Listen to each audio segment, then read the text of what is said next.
Donald Trump recently made alarming statements aboard Air Force One, flying from Las Vegas to Miami, regarding the situation in Gaza. Speaking candidly, he suggested a plan that involves what can only be described as ethnic cleansing. Trump stated that he would call his friends in Egypt and Jordan, urging them to take in all Palestinians, effectively eliminating any prospects of a future Palestinian state. He referred to Gaza as a demolition site and talked about moving its people elsewhere, temporarily or permanently. This marks yet another instance of Trump's long-standing and deeply troubling stance on the Israel-Palestine conflict, which has consistently favored the elimination of Palestinian self-determination. These remarks come on the heels of Trump's controversial picks for key diplomatic positions. His nominee for UN ambassador, Elise Stefanik, recently declared during her confirmation hearing that she holds a biblical view that the West Bank and Gaza should not exist as Palestinian territories. This aligns with the views of another Trump appointee, Mike Huckabee, a self-proclaimed Christian Zionist who has outright denied the existence of Palestine. Huckabee has repeatedly stated that the West Bank should be referred to as Judea and Samaria, dismissing the notion of Palestinian sovereignty entirely. Trump's Secretary of State, Marco Rubio, has echoed similar sentiments, underscoring a pattern among Trump's inner circle to erase the Palestinian identity and statehood. Even Jared Kushner, Trump's son-in-law, was previously quoted advocating for the demolition of Gaza and the West Bank to make way for luxury condominiums. This rhetoric reflects Trump's own comments from the Oval Office, where he described Gaza as prime waterfront property suitable for development, trivializing the plight of its people and framing the land as an investment opportunity. These extremist views have left many Muslim Americans who voted for Trump feeling betrayed. During his campaign, Trump managed to garner support from some Muslim leaders, particularly in places like Dearborn, Michigan. These leaders endorsed him, citing his promises to end wars in the Middle East. However, Trump's recent statements and policy moves, including a more expansive version of his infamous Muslim travel ban, have sparked regret among those voters. Trump's rhetoric and actions reveal a consistent pattern. He has always viewed Palestinians as obstacles to his vision of a Middle East shaped entirely by Israeli interests. Moreover, Trump's policy changes have had real, devastating impacts on Palestinians.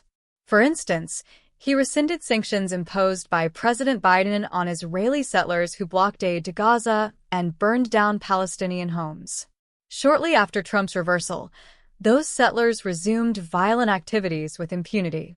Trump's allies in the Israeli government, including Prime Minister Benjamin Netanyahu, have further emboldened these actions. Netanyahu's close relationship with Trump, marked by frequent visits to Mar-a-Lago, underscores a coordinated effort to undermine Biden's attempts at fostering peace in the region. Netanyahu's refusal to engage in a sustainable ceasefire deal proposed by Biden illustrates this dynamic. The contrast between Trump and Vice President Kamala Harris on this issue could not be starker. Harris has publicly called for Israel to allow humanitarian aid into Gaza, emphasizing the importance of adhering to international humanitarian law.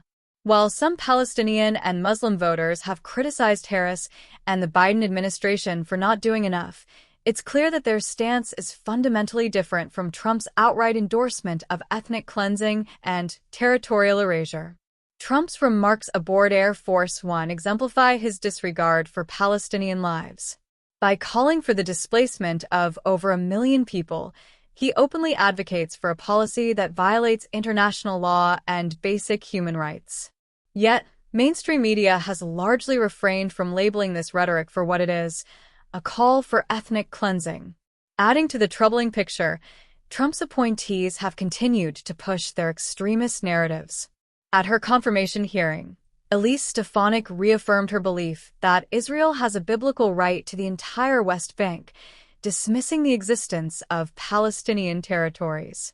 Similarly, Mike Huckabee has consistently downplayed Palestinian suffering, referring to Israeli settlements as communities and neighborhoods, while denying the existence of a West Bank occupation. Huckabee's statements not only disregard international law but also perpetuate a narrative that erases Palestinian history and identity. Trump's plans extend beyond rhetoric.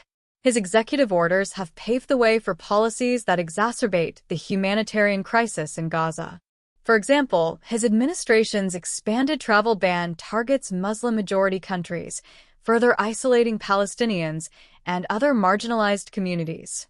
These actions reflect a broader agenda to reshape the Middle East in line with Trump's vision, which prioritizes Israeli expansionism over peace and stability. As the 2024 election approaches, the political implications of Trump's actions are becoming increasingly evident. While some voters previously dismissed the differences between Trump and his opponents, the stark contrast in their policies is undeniable.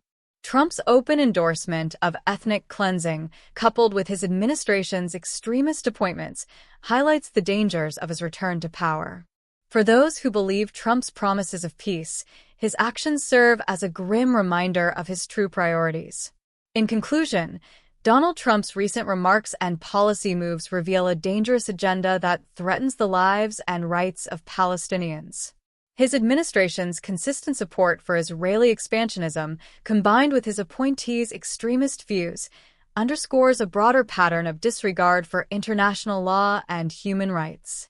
As voters consider their choices in the upcoming election, it's crucial to remember the real-world consequences of Trump's policies and rhetoric. This is not just a political issue, it's a matter of life and death for millions of people.